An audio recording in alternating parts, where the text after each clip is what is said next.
Okay, the recording has started. My name is Harry Ricker. Welcome to the Cosmology Discussion Group on Sunday mornings. Richard Kaufman is here. He's a new guy, and I asked him to talk a little bit about a paper that he's working on that relates to relativity, that also relates special relativity, that relates to a discussion that's been going on for a couple of weeks now. About relativity and the second postulate and what it all means and that sort of thing. And I think that Richard has some interesting paper and maybe give us some insights and clear up some of the confusion. So Richard, okay, I'm going to click share. Okay. And wait a minute. I think I did that wrong. I need to allow you to share. Okay, there we go. Okay, I approved your share request. Okay. And we see your presentation. Okay. Is it coming through clear enough? Yes. Some of the you may want to expand it. Okay. I think you can do that by Slideshow.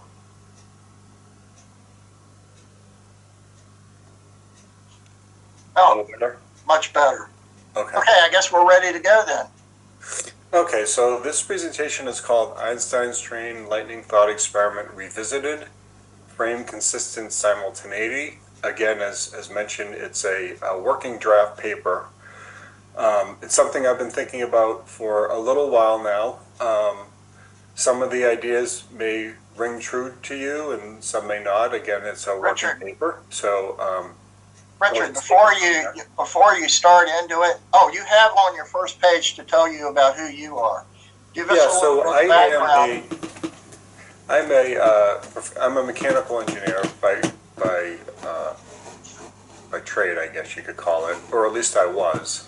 So I worked as a professional engineer for a few years. Then I got into math, so I went back to school for a master's in math, and then I was also interested in computers, so then I went back for computers, and that's really where I work now in IT. So in my kind of short career, I've already transitioned between mechanical engineering, math, and IT. But because of my education in mechanical engineering, I really still have a love for physics and science. So it's something I kind of just work on my own independently on the side, not as part of a career or anything. So it's mostly just a self-interested kind of thing as opposed to working as a professor. How old are you, Richard? 49. Okay, so you're not as old as some of the rest of us. Certainly not old as me. Okay, go on. I was curious about that. So you're a young guy. That's good. It's nice to hear that, actually. I don't feel that young, but well, the reason I bring that up is because a lot of people in our group are kind of retired and older types, so it's good to have somebody who's younger and has got a different perspective. Well, I'm actually kind of jealous. I kind of wish I was retired and was able to think about something more. Yeah, I never got that part. So, special relativity is really based on two postulates, and from what I've been reading about them, I know there are different people have different interpretations of it. Some people feel that these are not correct or they are correct. My position isn't really to address whether they're correct or not. My position is just to state what they are and just to start with them and just see where we go. I mean, again, special relativity is based on them, so let's just see where it goes. The first postulate, as many of you probably know, can basically be summarized as the laws of physics are the same for all inertial observers. And the second one is that the speed of light is constant in all inertial reference frames. I included some different ways of expressing that are pretty much consistent from different textbooks that I have. My old college textbook and another textbook that I have. So these are what they are. We're not going to question that for the purposes of this presentation. We're just going to assume that that's what they are and continue from there. But basically what it says is that each inertial frame basically is something that would have, constant velocity, would not be changing in terms of direction or acceleration, that each inertial frame can consider itself at rest and view the world from that perspective.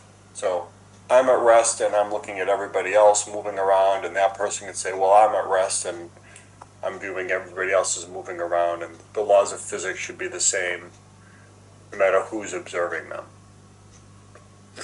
So with that, we get to Einstein's famous thought experiment, which is really meant to illustrate relativity of simultaneity.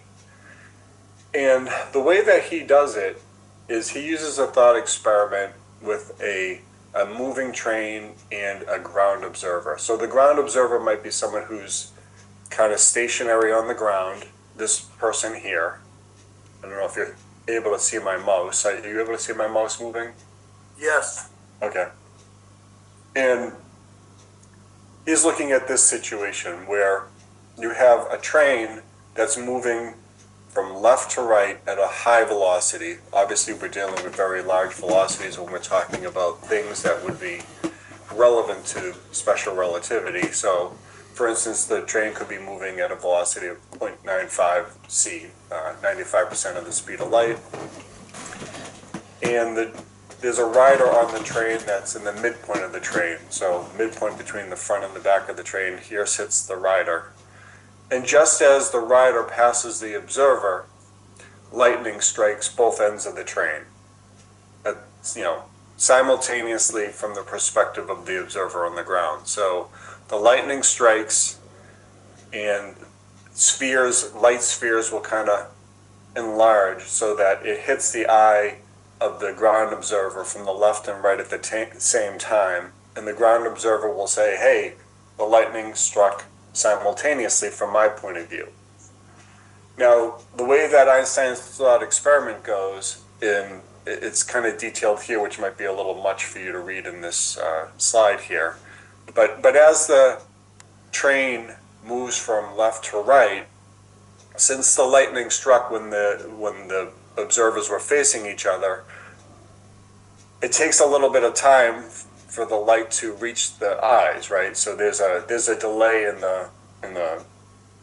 the speed. Well, the speed of the light is constant, but there's a delay in the time that the person would actually see that light. So in the time that the light is traveling from this position to the observers, this observer is going to move towards the right some distance. So from that person's point of view, they're going to see that the light from the front side of the train here before they see the light from the back. And really, all of this is just due to the fact that the train is moving relative to the ground. So the rider is moving towards the front, and it's going to kind of run into the light from the front of the train, and it's going to take some extra time for the light from the back of the train to cover the distance that the rider has moved. So from their perspective, according to Einstein's argument, they're going to see the front light before the back light. Now, what they're going to assume from their perspective is that what happened is light traveled the same distance, which is half the length of the train, and they're going to assume that what really happened is that the lights were not simultaneous, that the front light actually struck the train before the rear light struck the train. And so from their point of view, they're going to say this was not simultaneous lightning strikes, and therefore we have the relativity of simultaneity, where the ground observer says they're simultaneous and the rider says that they were not. And that's basically the argument that I've seen looking through textbooks about this illustration. So my observation, and I from what I've seen, I'm not the first to have noticed this, is that the ground observer was used to determine what the train rider observes within their own frame. So that argument that we just used was based on what the ground observer saw. He saw that that train rider was moving towards one light and away from the other light. And that's the whole basis for why we're saying that the train rider saw these flashes non-simultaneously. One could argue that we could do this first and say, well, okay, the light struck simultaneously in the train's frame, and he saw the ground observer see them non-simultaneously, but that's just another argument. So this interpretation is really just based on what the ground observer sees of the train observer. However, each observer is really independently able to observe the situation for themselves. Each frame observes things independently, including these non-causally related lightning strikes without relying on the observations or interpretations from another frame.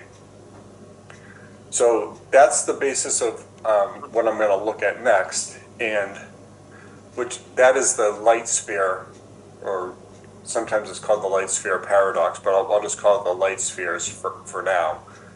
And in this illustration, which is taken from the Mechanical Universe series done by Caltech back in the 80s that some of you might be familiar with. It's a series it's on YouTube actually. And what it really shows is it shows a similar sort of scenario where Einstein here is a ground observer, and he calls Henry Lorentz, is on a train that's moving from left to right, and we have a light that goes off right when they pass each other again. So right when they pass each other, this light goes off, and we're looking at this in this column here. We're looking at it from Henry's frame, right? So we're looking at it from Einstein's frame. Einstein considers himself at rest. So he's going to see the speed of light being constant. So as the light after the light flashes, emits, it's going to have an enlarging sphere. And from his perspective, that light sphere is just centered at the same point. Okay, so Einstein sees this light sphere emit, and in his frame, it's just a sphere centered where the light went off. Now, if we switch over to Henry's frame, now he considers himself at rest. So that's why we see Einstein kind of moving to the left, because, again, the train was moving to the right. The same light emission is now going to form a sphere that, according to Henry, has a different center. It's not centered where it was for Albert. It's centered kind of at his feet. So we have these light spheres. It's the same light sphere, but it's viewed from two different perspectives. And the sphere almost kind of gives the impression that it's in two locations, but it's really based off what the reference frames were. And I'd actually kind of like to show this video very quickly. Let me see if I can take this out of full screen mode and show the video really quickly.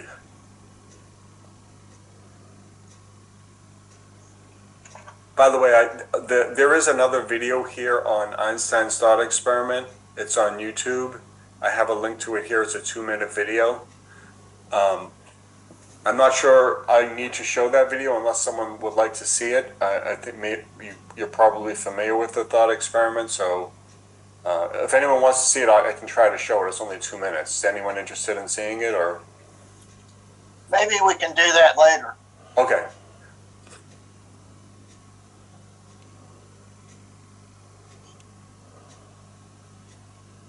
Now, I'm not sure if the audio is going to come through, so I'll talk through it if you can't hear it. How could that be? Are you able to hear the audio? Yes. Oh, okay, great. All right.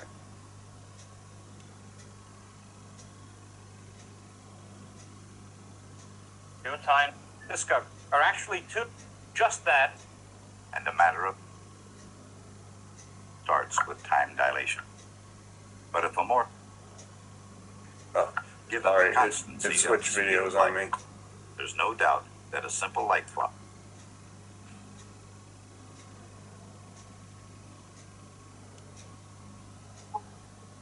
would be radically different. He suggested that even someone traveling at nearly the speed of light would still observe light moving at 300,000 kilometers per second. How could that be?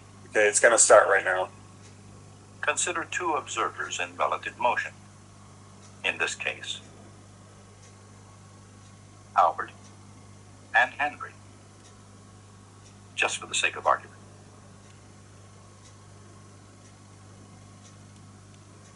At the exact place and time they pass each other, they observe a flash of light. A sphere of light expands outward from that point.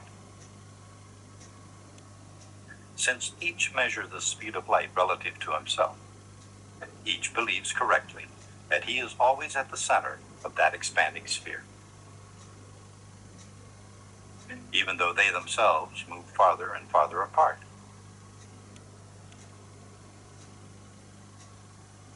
How can two people in different places both be at the center, the same sphere? To confirm his perception, each sets up light detectors at equal distance apart.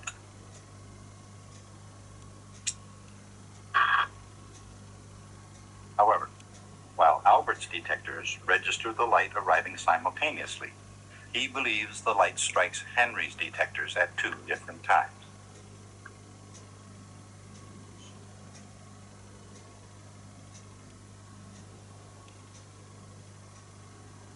Meanwhile, Henry sees the same thing in reverse.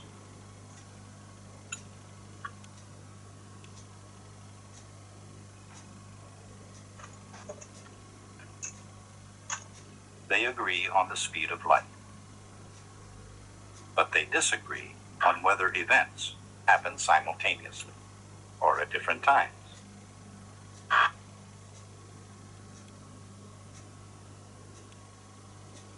This is not semantics, nor a petty debate. It means that time, as well as distance, has to be affected by motion. All right, so let me escape out of that. Interestingly enough, that second part of the video where it was talking about the light detectors going off, I've actually written another paper with someone to discuss that. If you actually kind of follow and do the calculations for when the light actually reaches the detectors and goes back to the eyes, then Henry would also see those flashes. Einstein would determine that Henry also saw those flashes simultaneously. So it's just a little caveat in what that video showed. So anyway, that is the light sphere, or the light sphere paradox as it's sometimes called, and it's really based on the two reference frames observing the same sphere of light. Again, they observe different spheres. They observe them as different, but it's really based on one light emission is probably how I should have worded it. And I kind of just summarized it here quickly, that each frame only observes the light spheres that originate in their own frame. It's a natural consequence of the independence of reference frames. Observers don't see the light spheres from the other frame, as this would violate frame independence. These observations maintain strict frame independence, where observations in another frame do not dictate what an observer in a frame observes for themselves. And with that, I'm going to actually show an extended thought experiment. This is something that I thought of, and I kind of adapted the mechanical universe videos to kind of come up with this scenario. So what I'd ask you to consider is this. We just saw a video where we saw Henry on a train moving from left to right. I'd like to switch that up a little bit and consider that the train has two observers on it, two Henrys. Maybe you could consider them twins, but maybe I shouldn't use that word twins because there's another paradox with that. And there's two Einsteins. So there's two people on the train and there's two people on the ground, and they're separated the same distance apart, right? So now, if you can just imagine in your mind that we have this train moving from left to right, And again, at the exact time that these corresponding observers pass each other, we're going to have a light go off. Okay? Now, in Einstein's frame, you can see that he would say that they're simultaneous.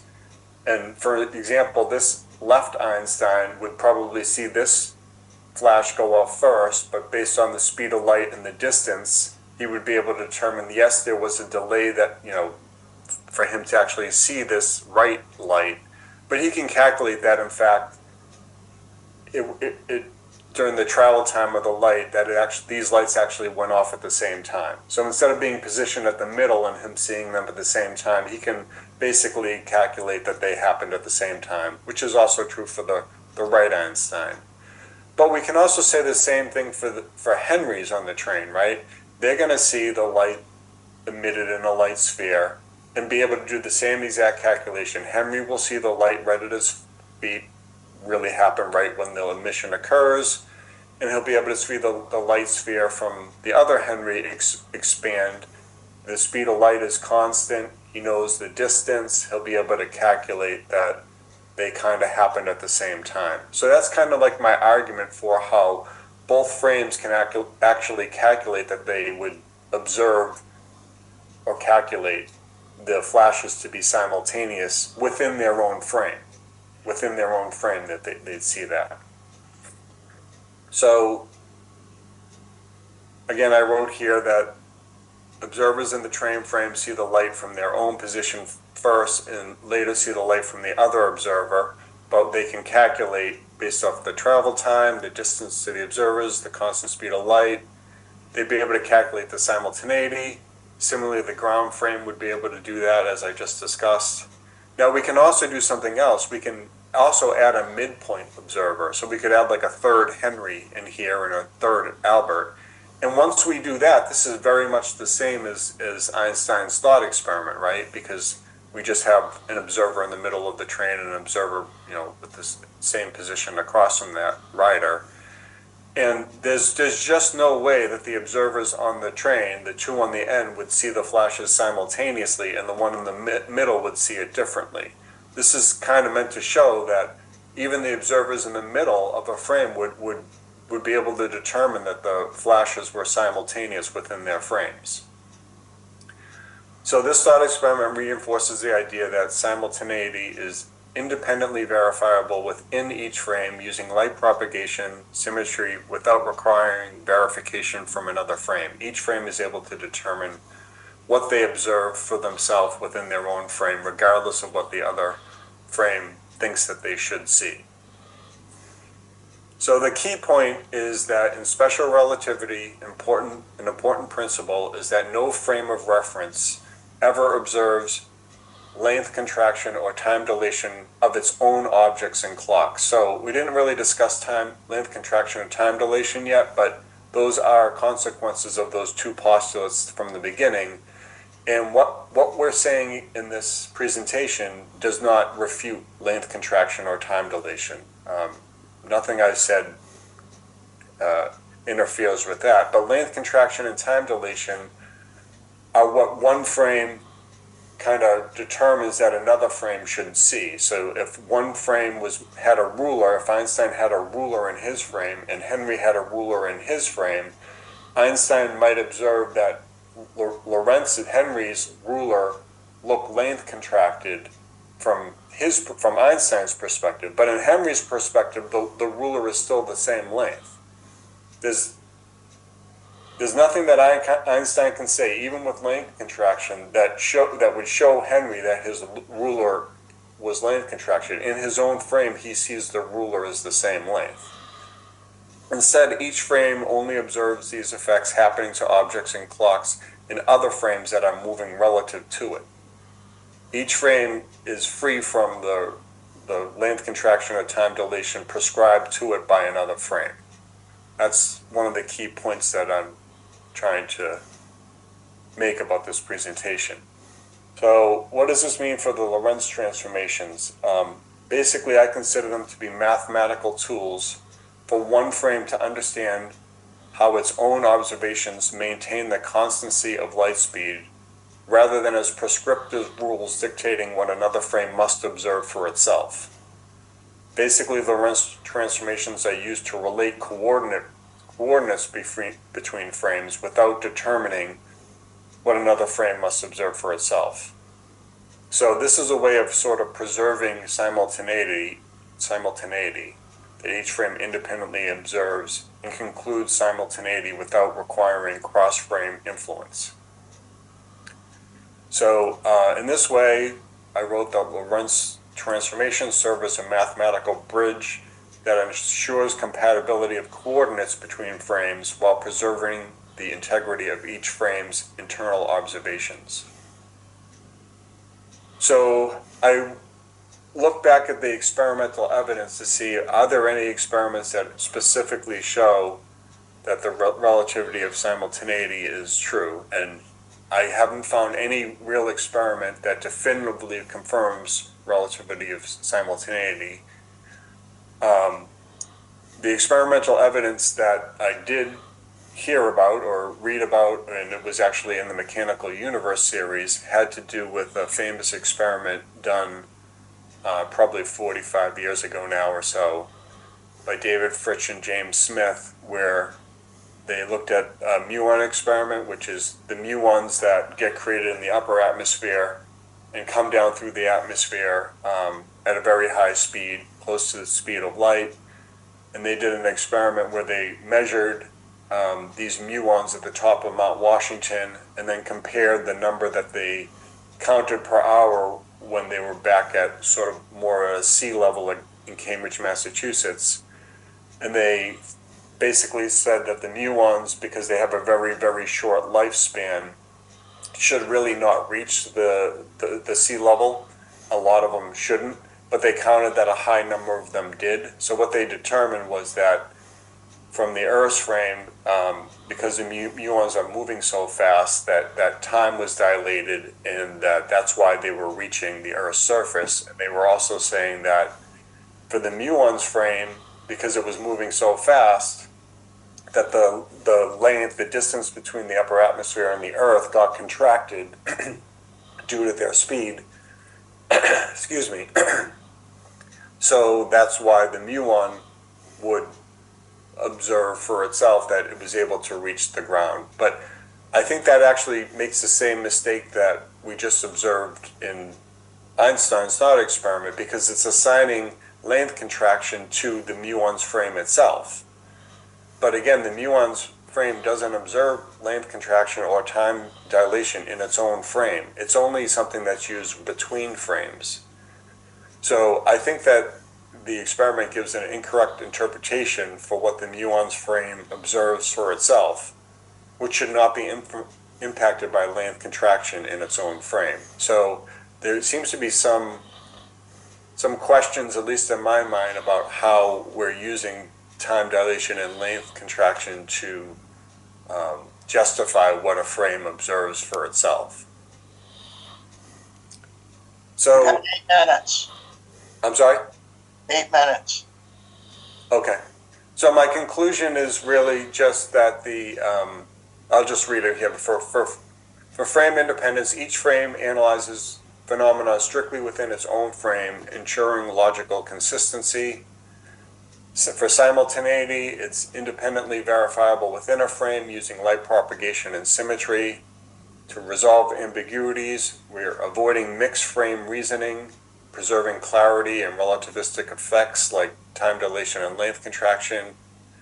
And this, what I call a new insight, offers a refined understanding of simultaneity without contradicting other principles from special relativity, time dilation, and length contraction that do not impact what another frame observes for itself. And here are the references that I used in this presentation. So with that, I'll turn it over for questions. We got about 7 minutes. No questions? Well, I have a comment. Okay, go ahead. How do you deal with the arrow of time using the time variable basically as a spatial dimension.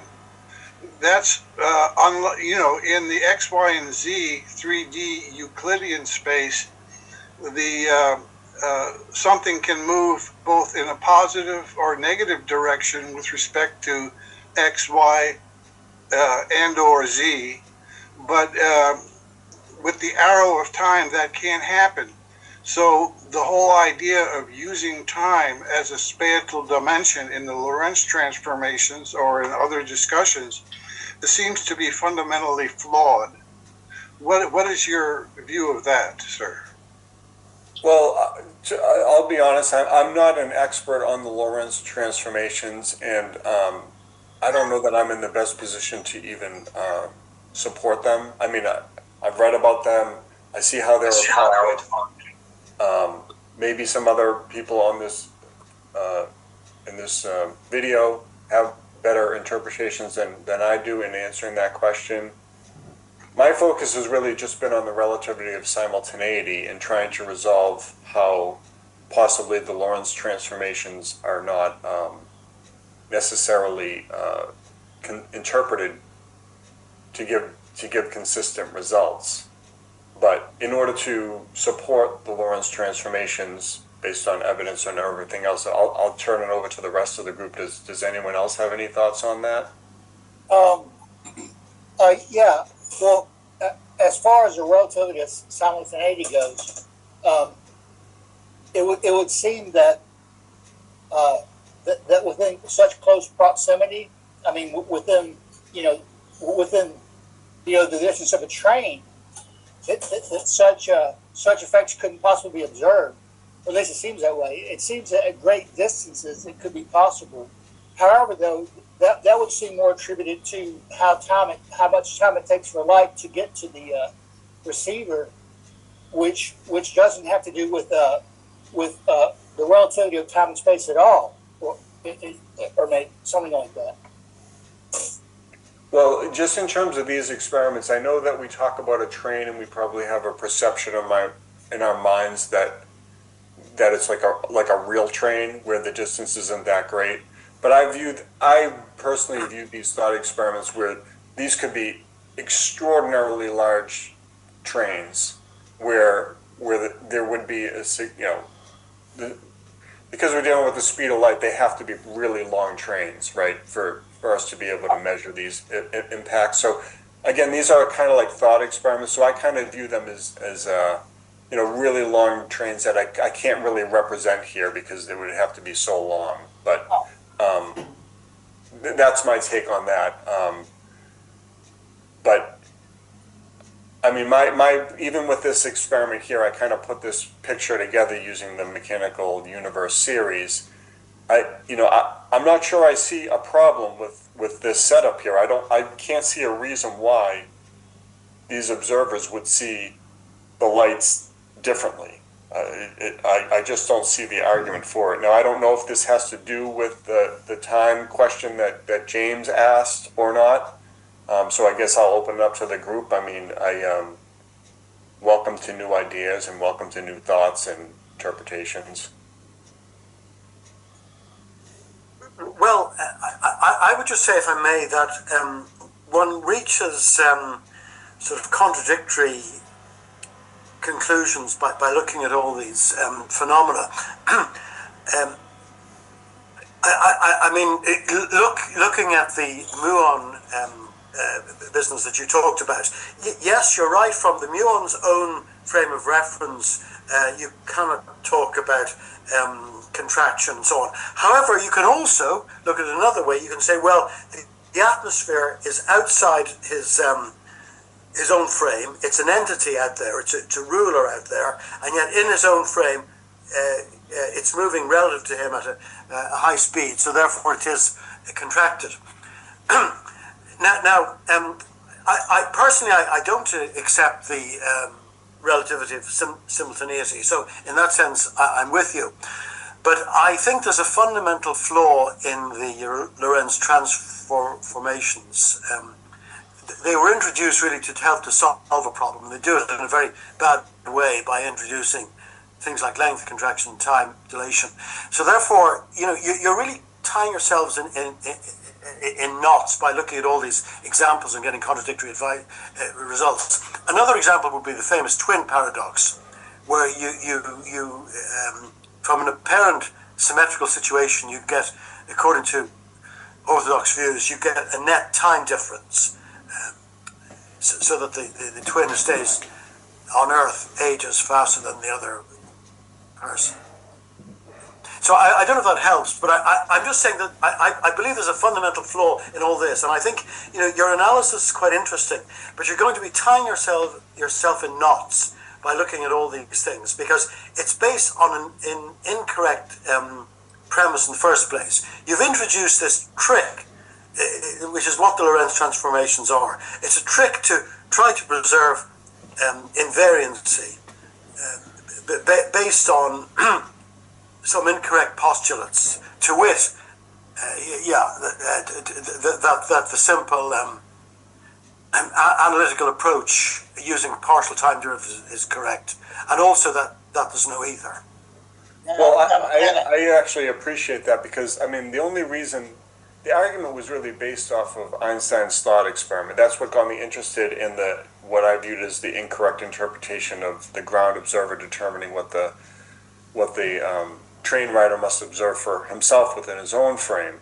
So that was really what it was based off of, and the only reason I even got into the Lorentz transformations in this presentation is only because I just expected that someone would bring it up.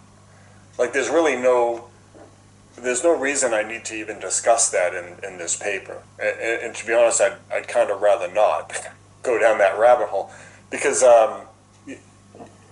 there is a mainstream view about all these things, but what I'm talking about doesn't even impact the time dilation. I'm sorry? Time's up.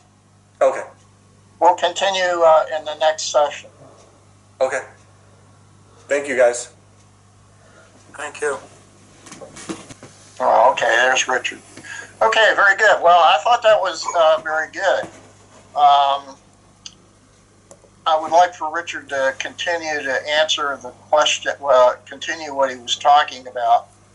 And so if you could repeat what we were talking about, Richard, and what your answer is, I think that would be good. Just sort of remind us what the question was that you're answering. So my audio just came on mid-sentence, but I think you're looking for me to just kind of give a quick overview of the question that I'm trying to answer. I'm sorry. What I wanted you to do is repeat the what your question that you're answering was. And so someone brought up that I think it was Ian, that the Lorentz transformations and are basically going down a rabbit hole, and to be honest, like I can perfectly agree with that. The Lorentz transformations are not something that I necessarily need for the paper, the working draft of the paper, which I'm really looking for someone to collaborate with, quite frankly. I just brought it up only because I assume that, because it is what the mainstream physics community would then say, well, what are you going to say about the Lorentz transformations? And I was trying to avoid any kind of controversies. I was giving my 2 cents about why I didn't think I'd necessarily need to address it in this paper, because I don't think it directly impacts anything. If you say that the relativity of simultaneity does not hold, I don't believe that it impacts anything else in special relativity. Now, you might take issue with the Lorentz transformation, and that's fine with me, but I don't think that relativity of simultaneity directly impacts the rest of the results. So again, I'm just trying to avoid controversy. I could be wrong. Someone could make an argument even right now that it does. But the thing that I'm really trying to challenge is the relativity of simultaneity, and that's what I'm trying to focus on, just so that it could be published in a journal that would accept the logical arguments of the paper. okay, anybody else before I get to my comments? Does anybody else have any questions? Okay, I'm going to comment here. What I really think, this is my opinion about it, I think you've sort of pointed out one of the big flaws in their experimental claims. And the reason I say that is because I think the muon experiment doesn't prove relativity because it's only conducted in one frame. And you pointed out pretty clearly, and I think this is what I like about what you did, is you pointed out pretty clearly that if we try to look at it from the muon's frame, you get an absurd result. So you really can't do that. And to me, that says what the muon experiment shows is that time dilation is happening in the frame of the Earth. It's not happening in the muon's frame, which they claim. It's happening in the frame of the Earth. And also, when the muon decays and ceases to exist, that's an event that occurs in the frame of the Earth, not in the frame of the muon. And its distance is different in the frame of the Earth than it is in the muon. In order to sort of justify that relativity is correct, they have this length contraction idea that it's contracted in the muon's frame. But that can't be. It can't be contracted in the muon's frame and dilated in the Earth frame at the same time. Yeah. That's an absurdity. So I don't think that experiment doesn't prove special relativity, and I think that's really the point that you've really sort of gotten at. I really like that, because I think you've really nailed it. I think the proponents of time dilation might suggest that, the way we observe muons as they travel, that's our frame. And then as they travel, we're observing them in their frame, and that, we get to see them disintegrate or decay. And that's how they arrive at that, I suppose. Yes, but the time dilation and decay and the decay event is in our frame. It's not in the other guy's frame. The time dilation is in our frame. It's in the Earth frame. And the special relativity says that the time dilation is in the other frame. That's wrong. The time dilation occurs in the Earth frame. They even use that in the Mechanical Universe video. I don't know if I put the time on it, but it's in episode 43 where they go over that experiment. And they do say that, that the time dilation observed from the Earth's frame, but then they use the length contraction from the muon's frame, which is exactly what you're saying, Harry, it's incorrect. The muon frame is not observing the length contraction within its own frame. You're not applying it consistently. The frame observes what it observes for itself. Time dilation or length contraction would be a relative phenomenon, but not what the frame observes for itself. So they make that exact error, I think that we're referring to it as an error, in even discussing it. Well, I think it's a gigantic... Well, I agree, it's a mistake. It's a big mistake. It's quite likely, by the way, that there's a physical process to do with frequency and so on that permits these muons to have a longer lifetime than would otherwise be thought. Just as there's a physical process to do with frequency that slows atomic clocks down when they're moving, at high speed relative to, say, the Earth-centered inertial frame, or dependent upon gravitational potential. Now, these three effects or so, are conveniently twisted around to prove relativity, and you are correctly showing these holes and illogicalities in saying that in the first case it's an absolute time dilation or a contraction where you're mixing up frames, and on the other side you're saying it's an absolute time dilation of clocks, which is meant to be reciprocal. So you're getting into contradictions, and I think you've pointed those things out. I would maintain that these things are caused by physical processes, not by relativistic effects. Right.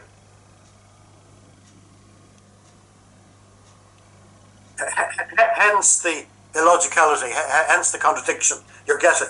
It's probably bound to arise because they've started, getting something convenient. Well, I'm being a bit conspiratorial now again, but they're twisting something conveniently around to provide evidence that they wish to provide. Right. Well, the point is the events that are detected in all of the experiments that they claim prove special relativity are only in one frame. So the experiments can only say what happened in one frame. You can't say what happened in the other frame. That's pure speculation. Yes. They have no proof of anything happening in the other frame. So it's just, doesn't prove anything. It only creates more confusion. I think you pointed this out pretty clearly. I like that. That's why I wanted you to talk to us this morning. Yeah, thank you. It's very contradictory that they both say that each frame is free to observe.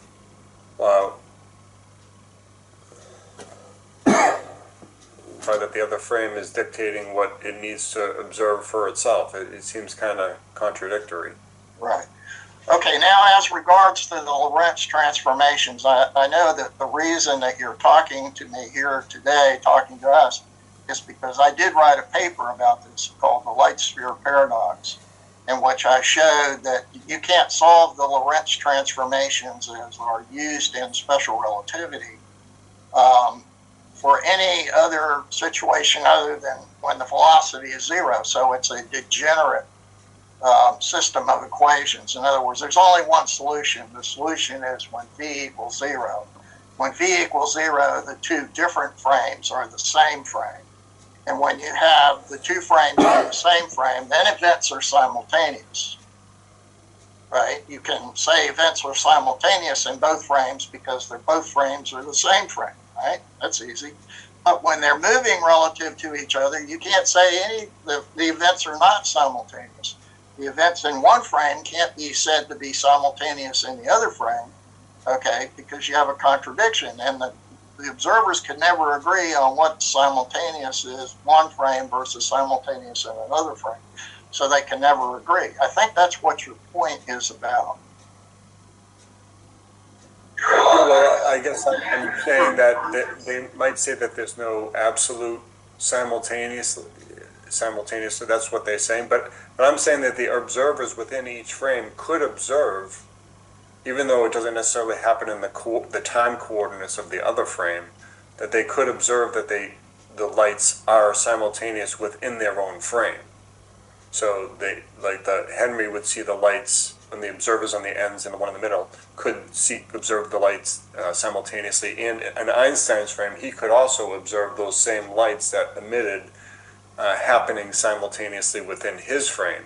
Now, I'm not necessarily specifying that they have to see them at the same exact time. That's not my argument. My argument is just to show that each frame could observe simultaneous events within their own frame. Well, what you're saying is that if you try to say anything about simultaneity in the opposite frame, you can't. They have to be maintained separately. So yes. So you're saying that the realities in the two frames are completely separate, and you can't say anything about what happens in the other frame based on what happens on. So I, as an observer, can't say anything about what happens in your frame because I can only say things about my frame. Right. That's what you're saying, which to me, basically, you can't say anything. Special relativity is invalidated logically because you can't argue about anything in the other frame. You can't say the speed of light is constant in the other frame because you can't say anything about simultaneity in that frame. You can only say things about your frame. Does that make sense? Even if we do say that each frame observes the speed of light as constant, I think it does show that each frame could calculate simultaneity within its own frame, even using the postulates that again you're free to reject. But I'm just trying to show that if we build it up from what the two postulates are, even within what they say, I believe that each frame could determine simultaneity for itself within the other frame. Now, one frame might say, oh, well, you saw the lights at different times, or they reached you at different times, but that shouldn't prescribe what the other frame observes for itself. That's kind of hard to really understand. I think that's where the issue is. I view it from the point of view of you can't say anything about what's happening in the other frame because physics in one frame is completely separate from the physics in the other. I would like to suggest again that the possible reason why different observations like they receive, why they observe the differences of when they observe an event, why there's a difference is because of the time that it takes light to travel to reach them. That isn't necessarily involved with with the relativity of time and space. Would you like to talk to that, Richard? For some reason, I was having a little audio trouble during that. But I only picked up some of the words. I wasn't able to hear everything. Would you mind just repeating what the statement? Yeah. Well, as far as why, as far as why people in different positions observe events at different times is possibly because, I'm talking great distances. I mean, that it boils down to the time that it takes for the light to reach them to observe the event, rather than the relativity of time and space itself. Right. I think that's important. That's sort of what I was kind of alluding to in that other paper that I wrote with someone else about the time of light travel back to the eyes of the observer, because that sometimes isn't considered. They just say, okay, well, these events would appear either simultaneously or non-simultaneously at the light detectors, but you have to consider what the travel time of the light back is to the observer for them to determine, do they actually determine that these things were simultaneous or not, and sometimes they don't consider that time of light travel. So yeah, I definitely agree with that. And Harry, if anyone is interested in seeing the working draft, I have no problem if you wanted to share that with anyone. It's already been sent out, I think. Okay. Yes, see, it's important to realize that there is a confusion between time of transmission of a light signal and its perception and absolute occurrences. So, for example, if you take the light speed as being the maximum speed that information can be conveyed with, well, then you get into absurdities such as, if you travel the speed of light, time stands still, and if you exceed the speed of light, time goes backwards. This is the kind of conventional things that we read. And yet it is quite possible, and there's very strong evidence, I would maintain anyway, that many things are transmitting at very much greater speeds than the speed of light. Things like gravitational interaction or fields through static or electromagnetic fields, magnetic fields, electrodynamic Well, fields. Ian, I'd like to comment on what you said here. Right. In the muon experiment, this guy, Don Lincoln, you may have heard of him, he does a video in which he says that the muon lifetime is both 0 and infinite at the speed of light.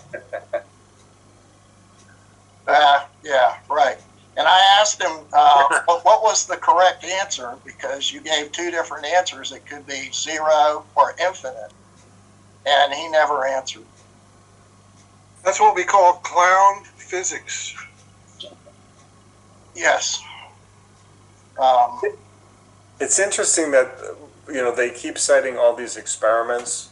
They always talk about there's this plethora of experiments, but the only things that they ever talk about are the muon experiment and maybe some particle acceleration experiments. So there's this impression that there's all this evidence out there for it, but the only thing I ever hear is the muon experiment, which we've talked about and possibly don't agree with, and very little else. So I mean, I know that the mainstream physics community would want us to say, well, if what you're proposing is true, then how do you account for these experiments? But there's very little evidence from what I can tell. I don't, when they talk about all these, anyone else know about this whole list of experiments that establishes? Well, I'm going to comment on this because there is a website where they list all these experiments. But really, basically, what they do is they just repeat the basic same thing in different ways and call it a different experiment.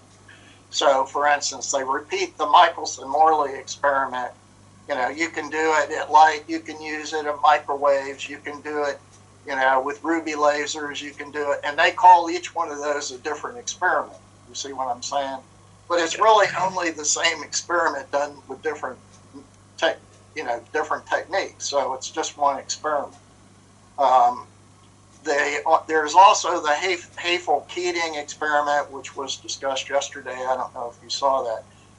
The Haefel-Keating experiment really they basically reference the time dilation to the center of the Earth in their experiment, which doesn't. But they said that they're testing the velocity relative to the surface of the Earth of an airplane. So clocks on the surface of the Earth are said to run slow relative to an airplane moving, around the Earth. But when they do the calculations, they reference the calculations to the center of the Earth, not to the surface of the Earth. Okay, and so all they really proved is in one frame, there's a time dilation effect in one frame. Same as with the muon experiment that proves that there's a time dilation effect in one frame, not in more than one frame, only one frame. So there's no experimental evidence that proves that the speed of light, or the hypothesis is that in multiple inertial frames, the result is the speed of light is the same. No, there's no proof of any of that. They only do the experiments in one frame. Never is an experiment done in more than one frame at the same time. Only one frame at a time. Even the Michelson-Morley experiment is one frame at a time. Right? So, can I ask a question of the group that is a little off the topic here, but there does seem to be some consensus here that there is at least some issues, right? So, and probably I could use stronger terms than that. Some issues with special relativity that could be looked at, reinvestigated, reinterpreted. But yet, it's very hard to change mainstream ideas. So, I guess what does everyone think is a way to approach these things and introduce them without being seen as, you know, out of the mainstream? You don't know what you're talking about. I don't know what people would say about these kinds of things. But what's a way to slowly integrate these thoughts in a way that would be accepted or allow people to reconsider without... I think if you just go full bore and just try to express all this, they would just dismiss things out of hand. But yet I think there are some things that we brought up even in this discussion that warrant some investigation. So what's a way to introduce these things without being just cast aside and dismissed right away, to allow them to engage with some kind of problems? I would personally say that you know, as generations of science go by, you know, they get to do the debates of the preceding era, and they can make their own judgments. It seems doubtful that people who are invested in a given theory will change their minds, even if they might see it's more accurate somehow. But it seems that reaching younger people, reaching people just getting into science, even people who aren't necessarily into science, I mean, just making it available, you know, through whatever means, what would those means be, do you think, that would allow them to see it? Because if a journal won't necessarily accept a big change, then how do you get those things out? Well, YouTube is a great venue, and as Jenna suggested, he influences people on X, which was Twitter, and just any form of media that can convey the ideas to reach other people who might find an interest potentially. I'm not personally very missionary by nature, so I'm probably not the best person to give advice here, but I would say that if you wish to try to have some of your ideas listened to, because you're quite right, there is a lack of acceptance, and if they see this thing straight out, they'll just reject it, and I have experienced that myself, and probably most of us do. So if you want to do it, there are a number of mechanisms that perhaps could be adopted. One, strangely, is a little subterfuge. In other words, you can try to say, look, I'm looking at this theory, which is a respectable theory and so on, and then see where it actually leads. So you've actually led them to an error from accepting their own principles. You know, it's almost like a Socratic dialogue. I think some of us, I hope I could be myself, but some of us have been so excitably missionary that you know we've gone expressing ourselves in an impolite way and sort of an intolerant way and so on. That's not the way to go at all. No, I think we need to avoid that, but gently to bring these points to the attention of the public at large. Now, I'm rather pessimistic about this because I think this whole system of received thought present is politically based now. There's so much money involved in it, you know, from obtaining research grants and from status and egos and all the rest. And even mindsets, you know, it's impossible to change a mindset once everybody believes in it. You know, 97% of scientists say this, so it cannot be wrong. So it's going to be a very, very difficult situation. But as I've said on previous conferences, one can perhaps chip away at a statue or something. One can chip away at a piece of stone, and eventually there might be some results. But one has to have patience. I'm going to give my opinion about this. I don't know if anybody read that email that I sent out yesterday about Hans.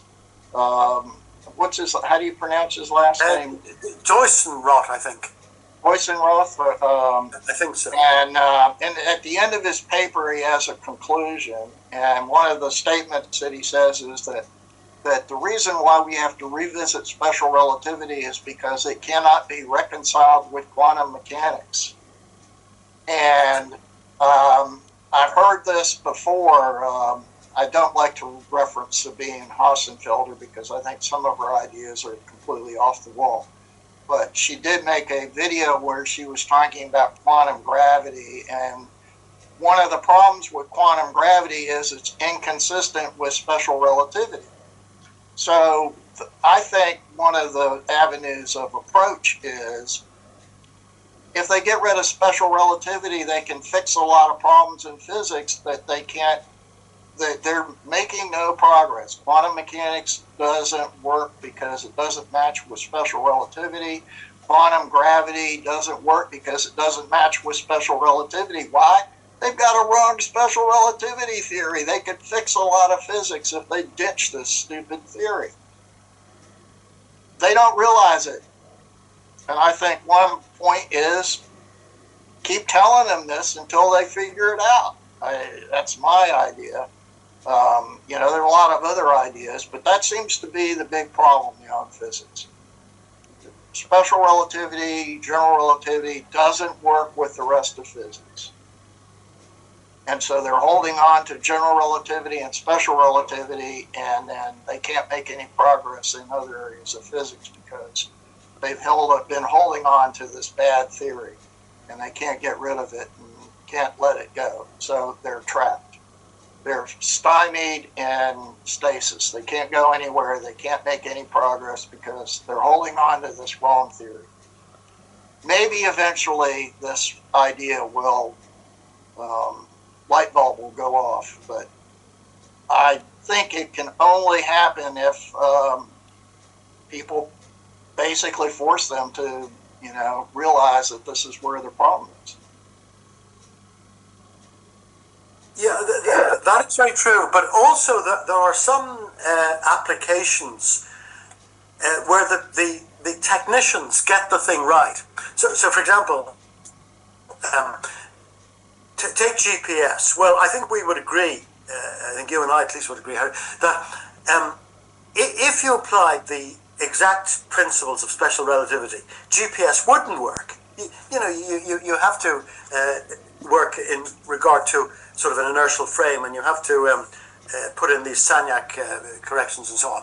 Now, so not only do they get it to work correctly, but they actually claim that it wouldn't work without special relativity. So what they're actually contravening in getting this system to work, they're claiming, they're twisting it around, they're saying, well, actually, this wouldn't work without this incorrect theory. It's a very difficult problem to deal with.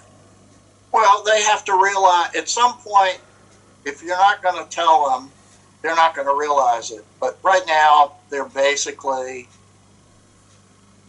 quantum mechanics and special relativity don't work together. So they're never going to make progress in physics as long as they're holding on to this bad theory.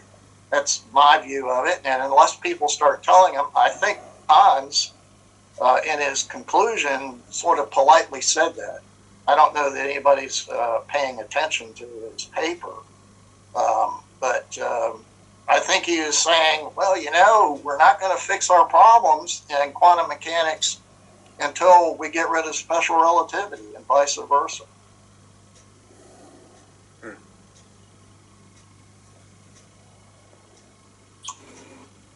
Vladimir, you haven't said anything. I'd invite you to talk. I absolutely agree with you. You know my opinion. The opinion is don't mix classical physics with quantum physics. Forget it. That's why special relativity is a branch of classical physics. Quantum physics no influence on this classical physics at all. It's a separate physics, mathematical theory, that's it, nothing physical.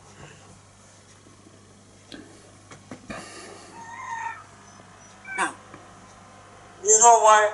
Because there is no space, there is no time in quantum physics, nothing to talk about. We don't know what are values of all this t, with function. I don't know what is that. Does it mean Schrödinger equation? A lot of questions because they use classical notions in quantum physics. Wrong?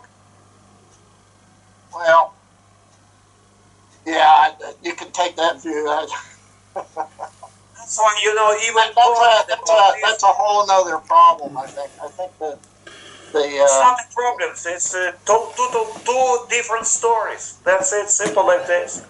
That's kind of what Richard is sort of saying. Richard is saying there are two different stories, one for one observer and another story for another observer. And yes, I absolutely agree with you. I absolutely agree with you. There is a mixture of people that jumping from one place to another place without knowing what they're doing. They have no logic. Any science should be logical. And I heard today logical presentation. I do like it very much. And all your comments, absolutely right. But it's a hopeless task to convince them against them. But it's a religion. Now our, mainstream sees it, it's a religion. And that's it. They will not do any changes in their religion because we're thinking differently than they. It's very difficult when people have, they're closed-minded. I completely agree. But I'm just wondering if there's a way to just insert, like, for instance, a question about, where I had the two Henrys and the two Einsteins in that experiment, and I just was to throw it out there and say, consider this. Like, how do you resolve this thing that apparently goes against, well, I'll use your words, your religion, and force them to think about it, because I don't know any other way to make them question or make them try to come up with a convoluted answer to that would make sense with what their religious beliefs are. You know, I'm trying already for 12 years to do the same, you know, and hopeless. It's a hopeless situation. Simple like this, you know. They don't take your logic, they don't take your discussions, your conclusions. No, the religion is religion. They understand it, but they cannot do anything against the mainstream physics because of the money, grants, professors, and all this stuff, guys. It's a political issue, not a physical. Now, physics, it's a business. It is not physics like a science, like it was 100 years ago. It's a business. And then there are some guys, they talk something different in university. And what happened? They were rejected. They were even fired. And that's a simple. You don't want to follow our religion? Forget it. Go away. Simple like this. That's why it's a hopeless situation. You have so simple experiments, and it's very difficult to promote it. But as for the new physics, it's absolutely possible. This is exactly what I'm trying to do, as I told you, for 12 years only, without any result. Has anyone come? Go ahead, John. Oh, I'm sorry. I would suggest that as far as the suppression of alternate ideas regarding the mainstream, much of the mainstream, that people aren't allowed to present at universities and such, and that they have to go with the accepted theories in order to even pass and have a career. I would say that to suggest again that our mission, if you want to call it that, would involve reaching the newer scientists, people just getting into science, who will become the future scientists, the established scientists. Well, I was just wondering if anyone's even started a different journal that involves people that might feel like we do, and kind of just to reach the audience that would be receptive to these things. Is there another journal that would accept these kind of ideas, or has anyone thought of starting one? Or starting one sounds a good idea. I don't know how what all that would involve, and how to popularize it, for instance. Well, I did notice that there was a couple papers that have slipped into the mainstream journals. There was one by Avi Nelson that slipped into I think it was the American Journal of Physics or one of those papers. There was one by Stephen Gift, who I cited who also brought up some of the ideas. It might have been the European Journal of Physics. So it seems like there's these little papers out there that are little droppings in the mainstream that have managed to get through.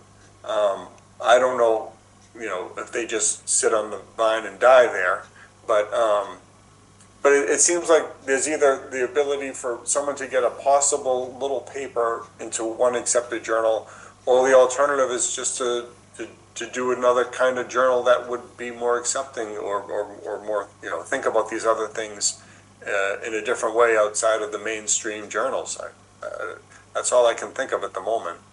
Okay, well, there has been a journal called, I'm not sure if you're familiar with it, Richard, Galilean Electrodynamics, which a number of us, including myself, used because we couldn't get published in the established journals in US and in Europe. But sorry? Galilean Electrodynamics. Galilean Electrodynamics, yeah. You could have a look at that. Unfortunately, it seems to be in abeyance at the moment because the editor of it is quite elderly, and I think she perhaps needed somebody to take it over and so on. So it's been in abeyance for a couple of years, but it's been going for many years, 30 more years, and it's pretty theoretical. If you have a theoretical bent of mind, it's very interesting. But I don't think it's helped very much in promoting what you're suggesting now, among the general public, the views. There isn't a sort of a more newsy type item newsletter. That's maybe relegated to things like the CNPS website, where there are certain sections like newsy areas. David the Hills, I've forgotten what he calls them now, but if you go into the CNPS, the John Chappell Natural Philosophy website, you'll get these sort of newsy discussions. So I think that's the sort of thing you're thinking of if you brought out some journal or newsletter which wasn't too technical. It might help to reach, because actually a lot of these things will come from the people at large. They might force the professional physicists, which is, as Vladimir says, are basically a business now. They're just looking after their own self-interest. But if they were sort of forced by the popular press and the media, the people at large, there might be some possibility of movement. Right. Okay, we're coming up to the end here.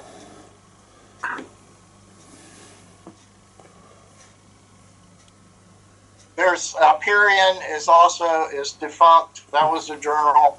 I think Galilean Electrodynamics is kind of defunct. The only one I know of that still exists is Physics Essays. There may be others.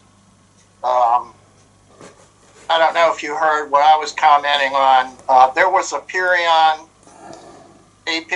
which was the Canadian journal, which is in my view, recording in progress. A dissident journal, but that's defunct now. We talked about Galilean Electrodynamics, and we're not sure whether that's defunct or not. Physics Essays seems to still be in business, and people are getting into physics essays. There apparently is some IOP journals in Europe. I'm not sure what IOP is. I think that's the name of the company. There may be some journals, IOP journals. Nick Percival has suggested he's apparently successfully managed to get a paper published in the IOP. But I'm not really sure that these journals have a lot of impact compared to YouTube. And Joe Sorge has a YouTube channel that's critical of relativity, so maybe he'd be interested in working with you, Richard. I might suggest that. I can put you in contact with Joe Sorge. There are not that many. There are some YouTube channels that are kind of skeptical of relativity and establishment science in general, but I don't really have a list of them. That would be more in line with what Jerry is talking about, where you would want to appeal to younger generation and get into a media that younger generation would be more prone to access for their information sources. I did reach out to Joe Sorge. I was in touch with him for a few emails. He seems he was responding back for a while, but he struck me as he really just wants to focus on his ideas for clock synchronization and things like that, and so that's fine.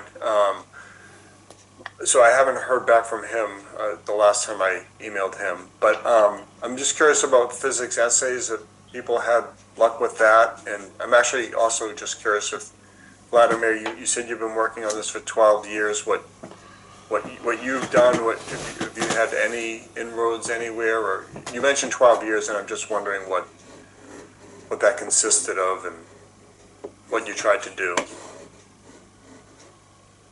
Do a new world universe cosmology.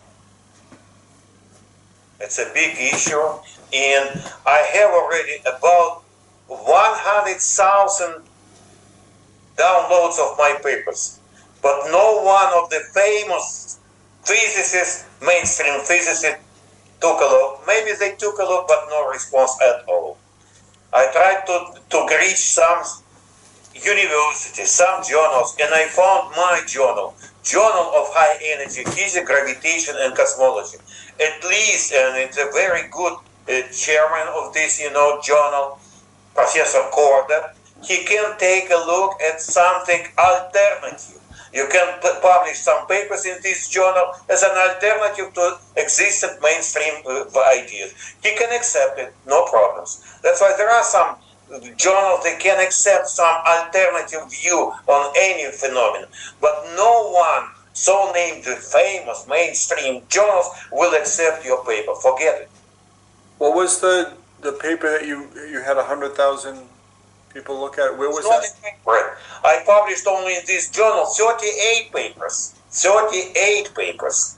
I put on Vixra at least 15, 16 papers on academia and all the websites, what I could do. That's why it's a collective number, about 100,000. Yes.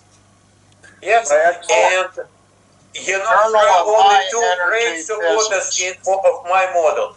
Harry and Nick, two guys, they moved me in here, and I'm so happy that I have something to share with you guys. Okay, Thank you so much, Harry and Nick, for your promotion of my ideas on our meetings, on our presentations. Okay, he's talking about the Journal for High Energy Physics, Richard. Cosmology. Yeah, the cosmology. Good journals, very popular, but it's not mainstream. Forget it. Right, that's the issue. It's not mainstream, so you have no impact on mainstream. It's not like getting into Nature, which is the top. If you break through the barrier and get a publication in Nature, then you've hit the jackpot in mainstream, and you got a chance of maybe getting a Nobel Prize, etc., etc. Being facetious. Does the Journal of Otherwise, I tried, guys, to go to archive, and even Professor Corder, well-known scientist, he endorsed my paper. It was rejected. Who cares? That's an archive. It's not even journals. Forget it. Okay, we need to move on here a little bit. I absolutely agree. Let's move to James. Does the Journal of High Energy Physics charge to publish papers? Yes, about $299. $299. So per paper. you spent $299 times 38. That's a small fortune. Yes, but it was only 9.5 years. That's why it was 4 papers a year. It's about 1,200 each year. Yes, I have no choice. And I'm so happy. He is flexible. He can take my model and my approach as an alternative to existing approach. Because he's an expert in all these areas, in high energy, in gravitation, in cosmology, in everything. Nevertheless, I didn't listen to him at all. He endorsed my papers. Who cares? Okay, Richard, there's Vixra. Are you familiar with Vixra? Yes, but I know that it's not viewed as esteemed as archive.org, and you have to get the endorsements, and they have to publish in a certain amount of time, and yeah, I've kind of gone through that. Okay, just asking. Yeah. Then there's also Journal Science Journal, which I've put my stuff at, which I don't think has any impact whatsoever. The only impact I think it has is that you do get, it will turn up in Google searches. What was the name of that one? It's our pain. See, I think, Richard, you earlier on were talking more about, getting this message out to the general world and changing things. And if that's so, you're not going to do it by any of these journals. I mean, we've had plenty of them. It's my preferred means of communication because, as I say, I'm not really a missionary person. I love the academic and just reading papers. But you're not going to change the world by this.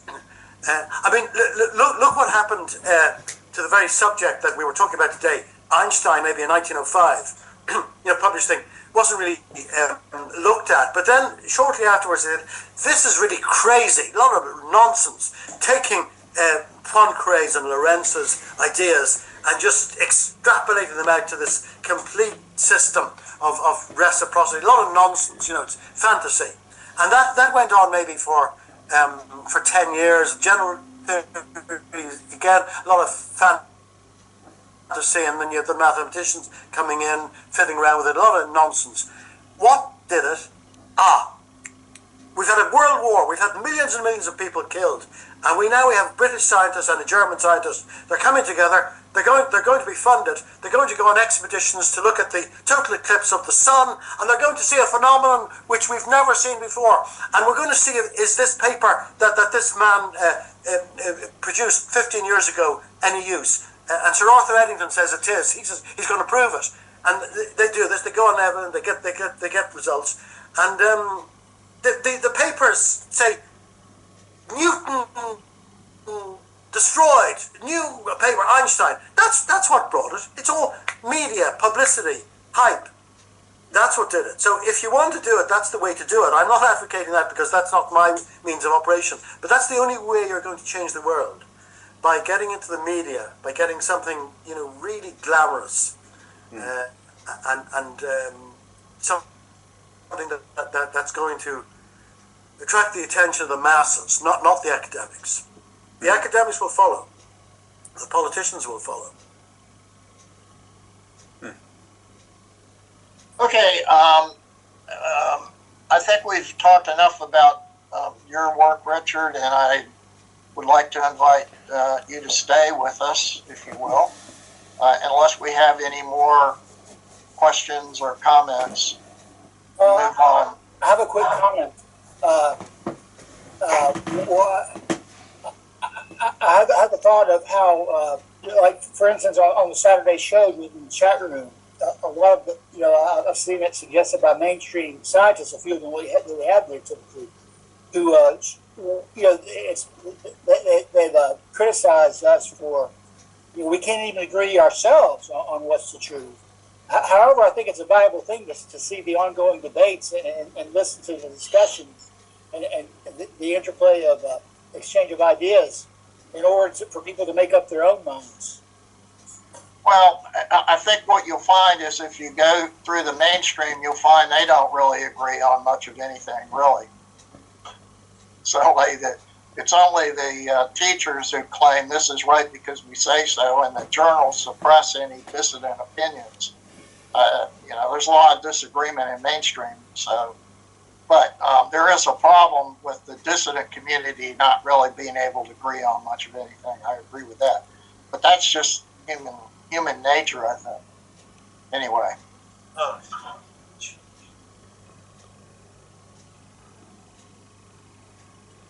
Okay, anything else? Okay, Jim, I'd like to invite you to give your little talk, if you will, please. Well, I'm a little tuckered out now. What I'll do is wait until I spent a lot of time preparing a rather detailed presentation, and in fact, it needs a little bit more work to refine a few points. So, I'll present that on a Sunday where it's the lead presentation, so there is ample time for discussion of it, if that's okay with everybody. Thank you. Okay, so I didn't know you were going to say that. Well, I didn't know that my presentation would be deferred, as it has been until the last moment of this Sunday. All right. I was under the impression that at least there would be equal time devoted to the two presentations. Well, unfortunately, we got a little... No, it's not unfortunate, Harry. You're the captain of the ship, and I admire the work that you're doing. People should discuss and pursue the lines of thought that they're interested in, and you freely allow that. So this is a wonderful sessions that you have developed here. But I think it would be best if I presented as a lead presentation on a Sunday where that is possible, in your judgment. All right. Okay, that's fine. I did suggest, and I guess not many people even looked at if we had time left over to talk a little bit about Hans's presentation that he gave yesterday, and I'd like to talk about that a little bit. And my main comment that I had was I didn't really understand what he was talking about, and I didn't understand what his results were. And I'm wondering if anybody has any observations that can explain to me what it was that he said. Well, I would say I agree that I didn't understand much either. The diagrams that he showed them very quickly and didn't have time to elaborate. It would seem each one would require at least a good 15 minutes for me to grasp at least. So he glossed it over very quickly, so it was very difficult to follow for me at least. Well, I should be able to say that I followed something of the paper. The only difficulty, really, gentlemen, is that he really covered a number of aspects. I mean, he was talking about gravitation, he was talking about the MMX, and he was talking about ranging and so on. But as far as I could see, if I'm not incorrect, that I think his central thesis was starting from the point that if you look at the traditional MMX setup,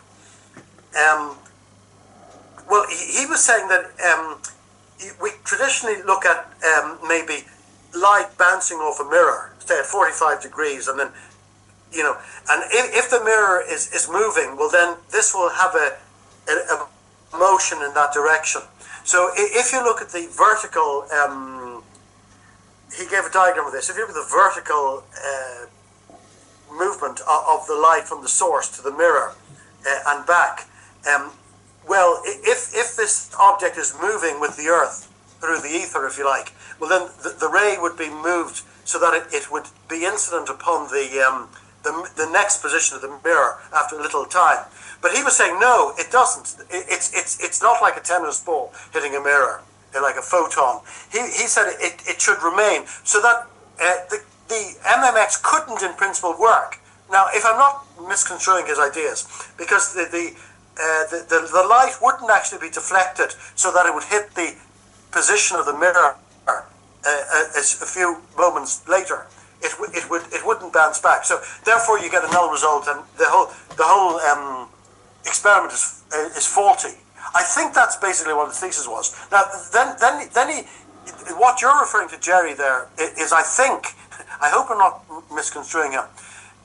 All the lunar ranging experiments, in other words, putting light beams up onto a mirror in the moon and coming back, he was finding, have these things been deflected to the way the Earth is moving, or are they coming back and maybe missing the mirror in most cases? I think he said in 70% of the cases they couldn't even get the light beams back, so it wasn't being deflected to the right.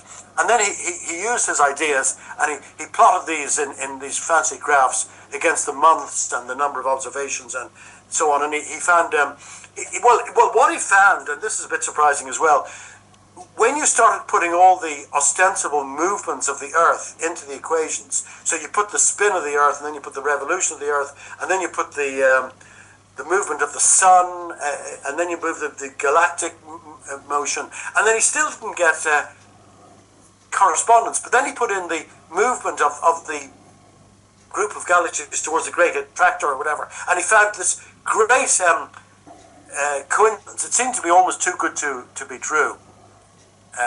So I don't know if I don't know if that's a fair summary of what he was saying. He seemed to be questioning everything, and I mean, personally, I've looked into the MMX. I don't really agree with his ideas. I think there might be something in it, but I don't think that's the explanation for the null result.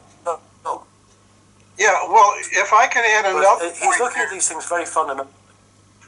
If I could add another point in praise of Hans's presentation, he pointed out that this reflection in mirrors is not necessarily instantaneous. Now, maybe I'm putting words in his mouth, but I'm referring to the description he gave, where the light excites atoms in the mirror, and then that light is re-emitted. And so it's not necessarily like we might often think of an instantaneous process where a light beam encounters the mirror and instantaneously just reflects off the surface. That Hans pointed out that this is not actually a fair description of what is happening, which introduces the idea that this process of absorption of the incident light and then readmission of new photons in this so-called reflection process may take a certain amount of time. Now, in terms of laser arranging with the mirror on the moon, that amount of time for absorption and readmission may be a negligible amount of time. But in a tabletop system that we see with Sagnac type experiments and the Michelson-Morley type experiments, where there's the distances between the mirrors is tiny compared to the distance from Earth to Moon, this possible time delay in the reflection process, I'm referring to what Hans described as the absorption and then the subsequent re-emission of new photons in this reflection process, that the time for that occurring might be a significant factor in those Sagnac and Michelson-Morley type experiments where mirrors are used with over much shorter distances. And that amount of time delay in the absorption and readmission process could in fact affect the results in a theoretically significant manner. I hope I've explained that. Perhaps I took too long to explain that point, but I praise Hans for bringing that up. No, I think that's fairly accurate, actually, Jim. I think that's another expression of it, yes.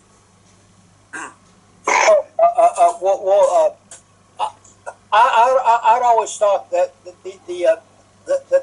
lunar ranging was to determine the distance of the Earth to the Moon, and that if it isn't a valid experiment, should we reconsider what the distance from the Earth to the Moon is? And if it isn't a valid experiment, or even if it is, I don't understand how that would debate special relativity, personally.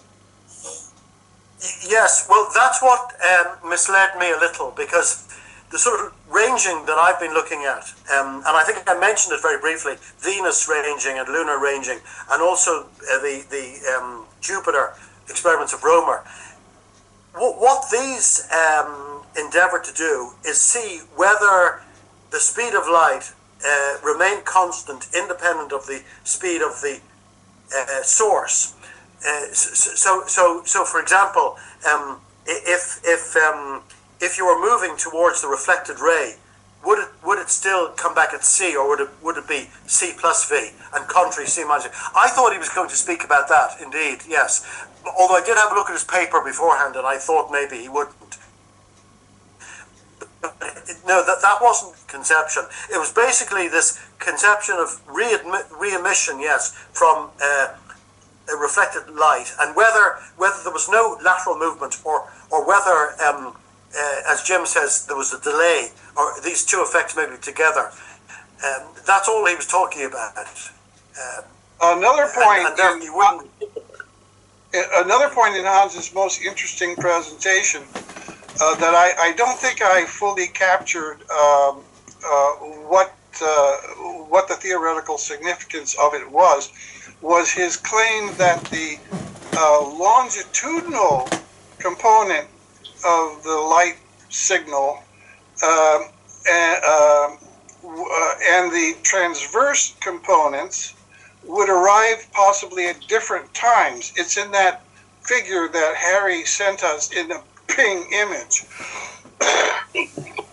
excuse me, which Hans showed. Do you know what I'm referring to, gentlemen? that ping picture that Harry sent us and that Hans showed? That's the standard MMX. I think actually that's used in the web, the internet even, under MMX, that diagram. Yeah, yes. But I didn't catch why the longitudinal and transverse components would arrive at different times or different velocities. Or did I just completely miss out? The whole point of it. It was a bit confusing because I think he showed that a number of times. The first time he indicated what you had just said, but that seems to be the conventional view, that they would arrive at different times because there's a different effect. But I thought longitudinal waves were very controversial. You saying this is in the mainstream media? No, I they're refer not to longitudinal Dennis waves. Allen, who is No. Raises this point frequently. Yeah, indeed. No, not longitudinal waves, Jim, I would submit. He merely meant, maybe it's the terminology, he merely meant the ray, the transverse ray, which went in a longitudinal direction. It went, say, vertically, as distinct from the one which went horizontally. Oh, I see. Oh, okay. Okay, yeah. Oh, No, it's good. I knew that something was missing. That was missing, yeah. Thank you, sir. You're welcome. His English was very, very good, but maybe on one or two occasions he used phrases like he was a bit confused when we said when I said that the Haffel-Keating results were fabricated, according to Kelly, and we had to explain that and so on. But so a little like that confusion, Jim, could have arisen from the use of terms longitudinal in a different sense. Okay, thank you. Yes. Question, sort of a follow-up question. My understanding was that he was going to present experiments that disprove special relativity, and I don't think he did that. Was I wrong in my impression? I thought the title. I also had that. I think I also had that impression, and I think you're probably right, Harry. He was just maybe posing some questions.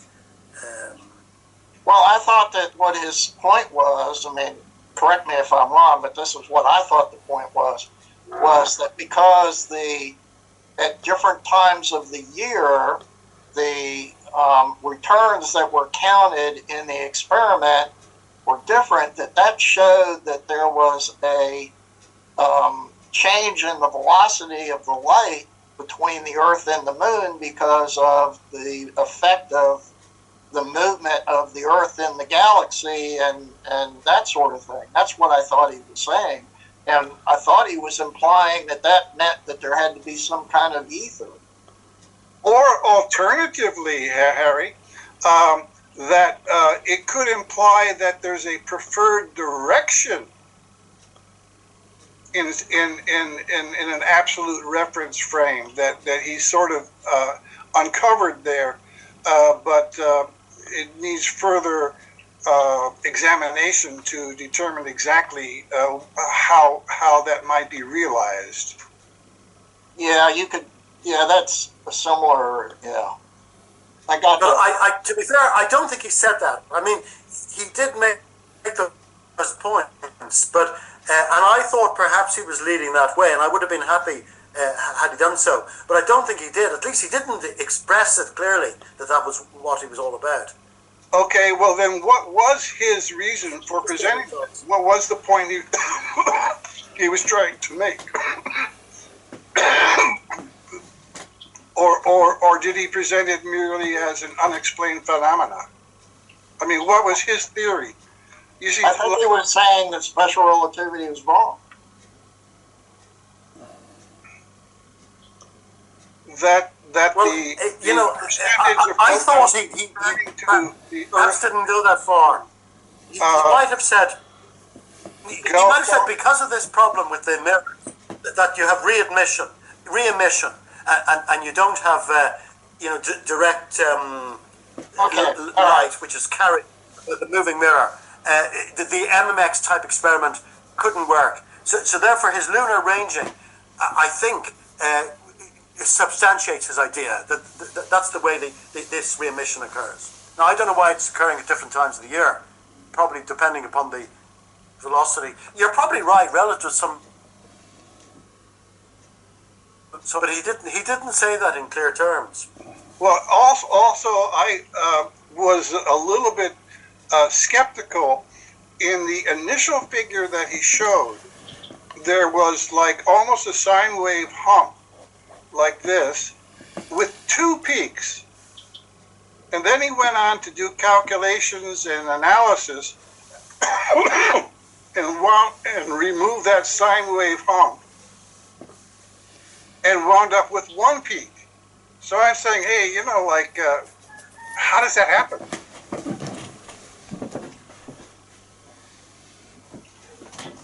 Do you remember the graph that the initial? Well, I didn't really understand. I was under the impression, this is what I thought that the graph said. I thought the graph said that there was a variation in the velocity of light caused by the Earth moving through some kind of ether or frame of reference, and that was what caused that discrepancy. And then he did a change to it and added in velocity moving with respect to the galaxy or something like that, and then the hump went away, I thought, which kind of was, I think, is what you're saying. Yeah. There's it looks like he may have uncovered some interesting data, but at least for my taste and my little mind, I'm not sure exactly how to interpret that theoretically. Yeah. I don't know. I was puzzled. So my question to Ian. But by the way, Go ahead, Ian. can you hear me? Yeah, my internet has just gone You're off for a breaking moment. up a little bit. There's a delay issue. Yeah, I just got a message to say it was unstable. Yeah. I go ahead. Okay, because you had a question. But I'm just going to say that, just for your information, his original title and description was Why the Special Theory of Relativity is Wrong, Though It Is Right. And his description was, I'll come to that in a second. So I said, well, surely you mean something like, why the special theory of believed to be right? He said, oh yeah, that's all right. So it was illogical what he first said, and the description was illogical as well. I think maybe I had to change it in response to just that bit there. I've just forgotten what it was now. Okay, so my question is, do you think it's worthwhile inviting him back to make some clarifications and maybe help us to understand better? Do you think there's that's something that we should also do? I mean, I didn't really. I thought there was like, I didn't really understand, and I would like. I mean, should we invite him back to explain some of the things that we don't understand? That's my question. Sure. Yeah, I think it'd be no harm. Although it'd be no harm either to list maybe some of the points, specific points that we want clarification on. In other words, give him a bit of guidance. Okay. That's a good idea. So either give me a little time to think about that, or if you would like to submit to me in the coming period of time, maybe in the coming weeks, some points that you think he might dwell on a further presentation, I can write to him and say, look, would you like to come back later in the year and maybe be specific about these 5 or 7 points that people have raised with me. I can certainly do that. All right, let's think about that. I'm not. All right, I didn't really understand the whole thing, so I mean, that's just really why I brought this up. I was mystified and didn't really understand.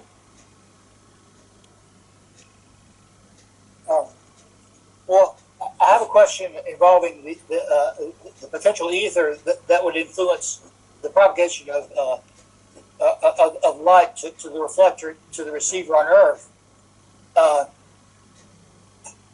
possibly mistaken, but any two-way measurement of light, doesn't that involve, whether it's 70-30 or any configuration where there's a difference, that it will create the illusion of it being straight and continuous? I'm not sure what you were saying, Jerry. I think what he was saying, I'm going to give my take on it.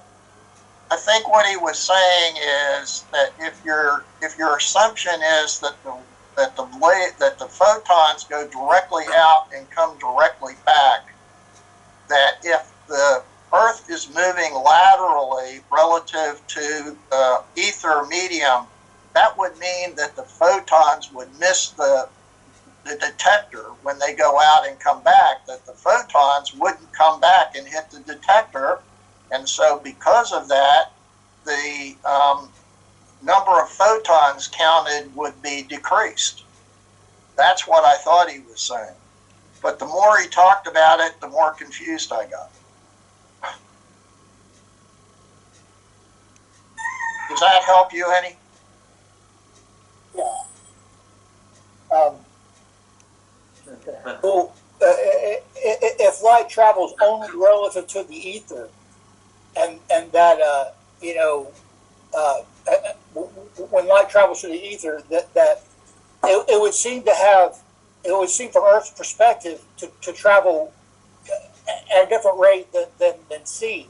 That's typically No. Because you're moving in a lateral direction, the ether is moving across laterally, horizontally across the Earth. Therefore, the light beam isn't going directly vertically up and down. It's going in this triangle. I think that's what he was. I think such a propagation to perform the experiment would be very quick, and that the Earth's rotation wouldn't factor in too much, I would guess. I don't know. I'm just telling you what I think the experiment was. Yeah. With regard to but I pointed out, and he agreed that.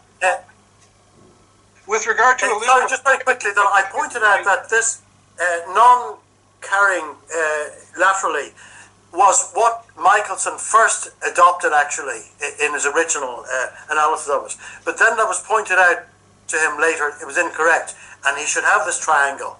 So I said, well, you're going back to Michelson's original analysis, and he said yes. Yeah, okay. All right, we're coming up on, we got 3 minutes. Well, in terms of a list to present to Hans, if he comes back, I would like to see where the original count of returning photons from the lunar mirror to the Earth station, that initial curve, how he reduces that, and he said in his presentation, well, he made some calculations.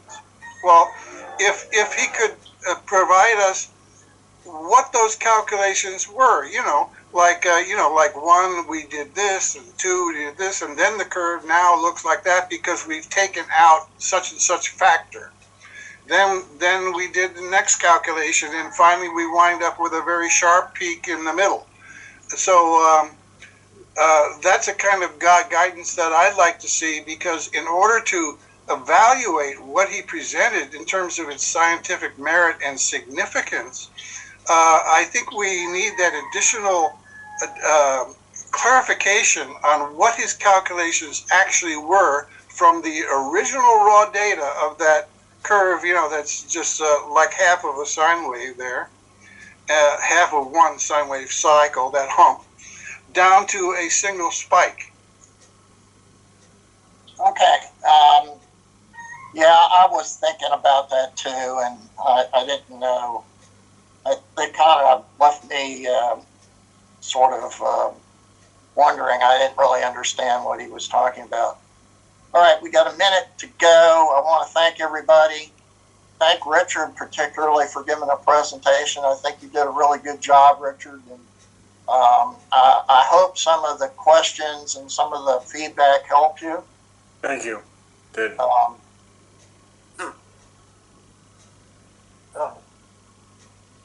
Yes, I look forward to collaborating and listening on more of these videos.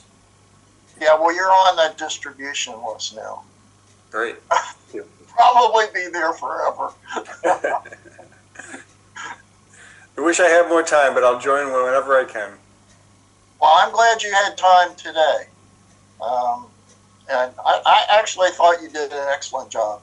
And I really do appreciate you presenting for us. Thank you. All right. That's should be ending here quite soon. Less than a minute to go. All right. Bye-bye, everybody. See you next Sunday. Take care. Bye. Okay. See you. Bye. Happy New Year, everybody.